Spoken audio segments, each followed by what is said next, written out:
Bayangkan, kamu sudah capek-capek masak rendang 2 kuali besar sejak pagi. Bau santan dan rempahnya sudah semerbak ke seluruh kompleks. Baju lebaran sudah disetrika rapi, bahkan opor ayam sudah matang dan tinggal dipanaskan. Tapi tiba-tiba saat kamu lagi asik nonton berita di malam hari, pengumuman resmi keluar dan bilang kalau lebaran baru lusa, bukan besok. Sementara itu di gang sebelah, suasananya sudah ramai banget sama suara takbiran dan kembang api, karena mereka merasa lebarannya memang besok. Rasanya pasti campur aduk kan, antara bingung mau makan rendangnya sekarang atau nunggu besok, sampai perasaan gak enak sama tetangga yang jadwalnya beda.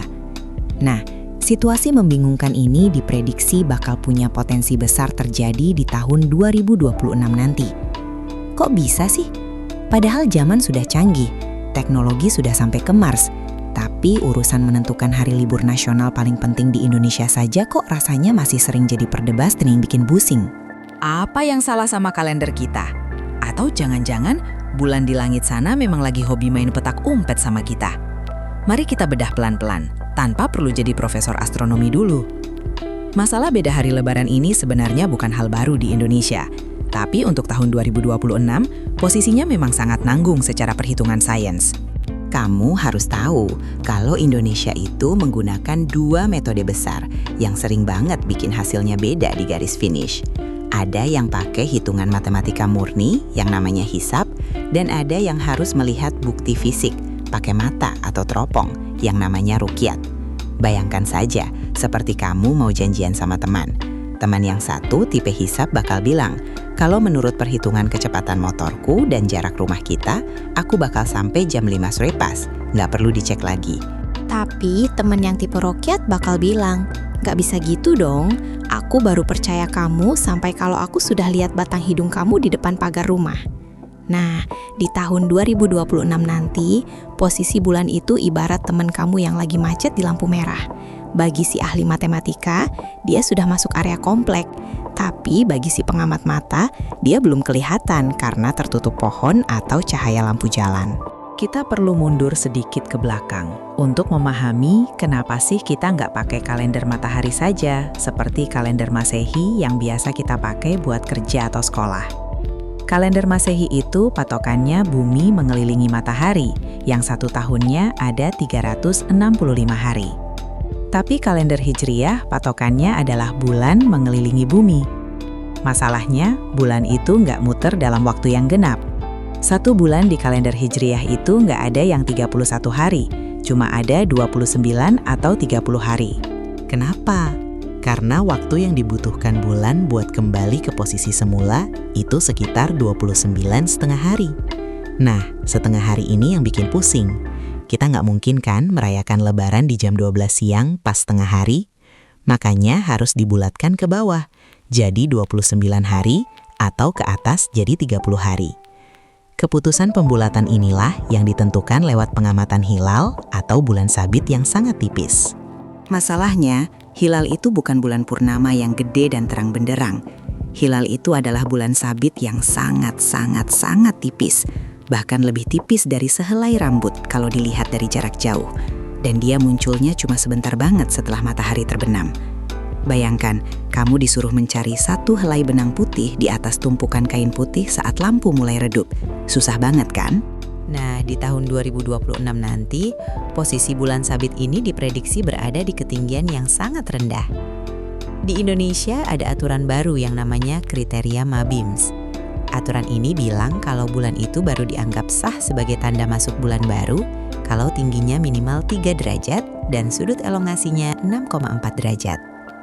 Kenapa harus 3 derajat? Karena secara sains, kalau di bawah itu, cahaya bulan biasanya kalah telak sama cahaya sisa matahari di cakrawala. Tapi ada kelompok lain di Indonesia yang punya prinsip berbeda. Bagi mereka, yang penting bulan itu sudah di atas ufuk atau di atas garis laut saat matahari terbenam. Berapapun tingginya, mau cuma 0,1 derajat pun, itu sudah dianggap masuk bulan baru. Nah, disinilah potensi perang kalender itu muncul di tahun 2026. Menurut perhitungan, pada akhir Ramadan tahun itu, posisi bulan mungkin sudah di atas garis laut, tapi masih di bawah 3 derajat. Mungkin kamu bertanya, Kenapa sih pemerintah nggak tegas aja? Disinilah uniknya Indonesia. Negara kita itu sangat menghargai perbedaan keyakinan. Pemerintah lewat Kementerian Agama nggak mau jadi diktator. Mereka lebih memilih jalur musyawarah yang kita kenal dengan sidang isbat. Sidang isbat ini sebenarnya keren banget kalau kamu perhatikan prosesnya. Itu adalah momen di mana sains dan agama duduk di satu meja. Prosesnya pun transparan. Di hari penentuan, ada ratusan titik di seluruh penjuru Indonesia, dari ujung Aceh sampai Papua, yang standby dengan teropong canggih mereka. Mereka semua melaporkan satu hal, melihat bulan atau enggak. Kalau ada satu saja titik yang lapor melihat bulan, dan laporannya masuk akal secara sains, lalu orangnya disumpah di bawah Al-Quran, maka sidang isbat bisa memutuskan besok Lebaran. Maka dari itu, buat kamu anak muda, nunggu sidang isbat itu sebenarnya adalah latihan mental buat kita. Justru itu adalah bentuk kehati-hatian. Jadi, menunggu pengumuman resmi itu ibarat nunggu wasit VAR di pertandingan sepak bola. Biar lama dikit, yang penting hasilnya adil dan benar berdasarkan bukti yang ada. Tapi bagaimana kalau nanti di tahun 2026 benar-benar beda? Kamu nggak perlu bingung, apalagi sampai berantem di media sosial. Beda hari Lebaran itu bukan berarti kiamat. Di zaman dulu, saat komunikasi belum secepat sekarang, perbedaan ini malah lebih sering terjadi, dan orang-orang santai saja. Yang jadi masalah sekarang adalah jempol kita yang terlalu cepat mengetik komentar negatif. Padahal, kedua belah pihak punya dasar ilmu yang kuat. Yang satu pakai kepastian matematika, yang satu pakai ketaatan pada instruksi melihat langsung.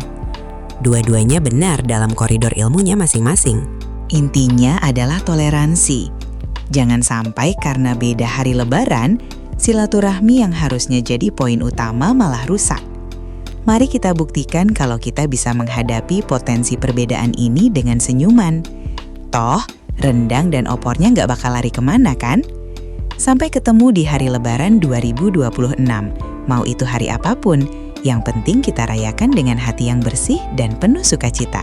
Fakta memang seringkali lebih aneh daripada fiksi, dan dunia ini masih menyimpang begitu banyak cerita, misteri, dan kejadian unik yang belum banyak orang ketahui. Terima kasih sudah menonton video ini sampai akhir di Fakta First. Kalau menurut kalian video ini menarik, jangan lupa bantu channel ini berkembang dengan menekan tombol like, subscribe, dan bagikan ke teman kalian supaya mereka juga tahu fakta-fakta menarik seperti ini. Tulis juga pendapat kalian di kolom komentar, karena setiap komentar dari kalian sangat berarti untuk Fakta First. Sampai jumpa di video berikutnya, dengan fakta-fakta baru yang lebih mengejutkan dan membuka wawasan. Tetap penasaran, tetap berpikir, dan tentu saja tetap bersama Fakta First.